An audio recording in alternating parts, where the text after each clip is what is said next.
Hello everybody, it's Lucy Wolfe here, sleep consultant and author of the Baby Sleep Solution. I hope that you're really well today. You'll know from recent videos that I've been discussing barriers and reasons why and things that tend to dilute your efforts. And so as a continuation on that theme, I'm going to talk today a little bit about this sleepability one more time, because I often feel that, and I guess this stems from reading posts, seeing what people have to say, that very often the importance of some pieces of the information almost gets disregarded, and then you do a lot of what might be suggested, but you don't do it enough to bring you over the line. And I always think that that ends you up being one of those people that say they've tried everything.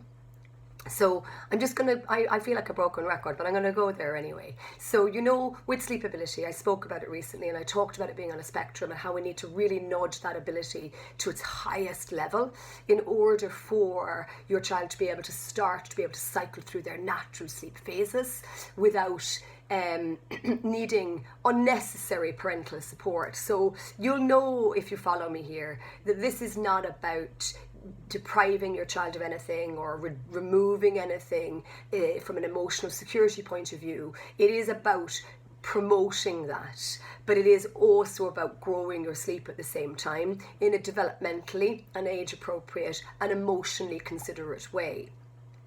And I guess you know from loads of different posts here that I feel that very often the final feed, be it a breast, be it the bottle, be it a cup of water, be it water in a sippy cup or a sports water bottle, they all, for me, are an undermining influence. And sometimes it's just that the action is just still too close to sleep time. So I saw a message there recently about somebody and they look like they're doing everything and they said, look, our feed is 30 minutes before sleep time. But for me, 30 minutes isn't a big enough gap.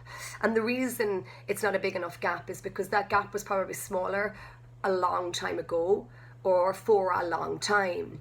And then what's created is, I guess, what I probably think of as being muscle memory. I know that it isn't, but I always like to try and think of good ways to explain things. So if historically you fed to sleep, your baby drank to go to sleep, and there's nothing wrong with that, there just isn't. However, the way sleep is designed, and it's got its own designs, that often stops them cycling through sleep without needing more of the same or needing higher levels of parental support.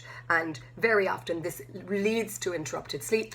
It leads to then a lot of the issues that you report, and again it can have a real negative impact on a family unit. And so as a result of that, it's a case of encouraging change and making those changes and seeing it through in such a way that you can then start to benefit from the changes that you've made.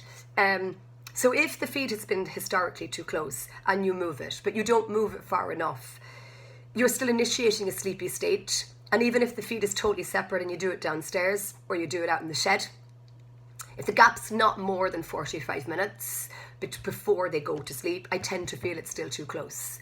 And I feel that I see that loads here in my practice, that it just ends up still being too close. Baby looks like they're going to sleep themselves, but from the historic point of view, from the muscle memory point of view, and potentially from an overtired point of view, it's not far enough, and the sleepy state is still initiated by sucking, even though it's not obvious to you. The brain then is still then needing that in the overnight period, and then you find that you've made a change but it's not brought you over the line, or you still have early rising as a result of that. So I think it's really important that you create that distance. I think it's really important that you don't bring the end of the battle with you, and I think it's really important that you try not to get hung up on if you don't give it, that they're going to be really hungry, because I don't feel that 45 minutes is going to create hunger. And I also feel that a lot of you are feeding loads anyway in the overnight period, so it kind of proves out that feeding really close to sleep time doesn't necessarily address a hunger issue anyway. It's a much larger issue than that, and it's one that needs to be addressed by day, and maybe it's one that needs to be repositioned, redistributed, and maybe it's one that needs to be looked at, not just to do with the last 10 minutes before bedtime. So I guess really making that adjustment and making sure that you don't underestimate the power of a water bottle or a sippy cup of water or anything that you do, because it's not just about what you're doing today. It is also still about what you did 6 months ago and the muscle memory that potentially still exists there. So again, it's really trying to make that uncoupling.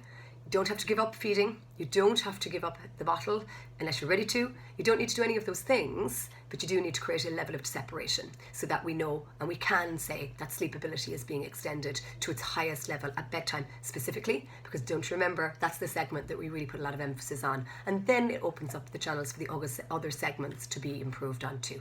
So I hope that's helpful. You can read all about this in the book, The Baby Sleep Solution. There's loads of content here in my IGTV and of course in my grid here as well. And I look forward to seeing you here again soon.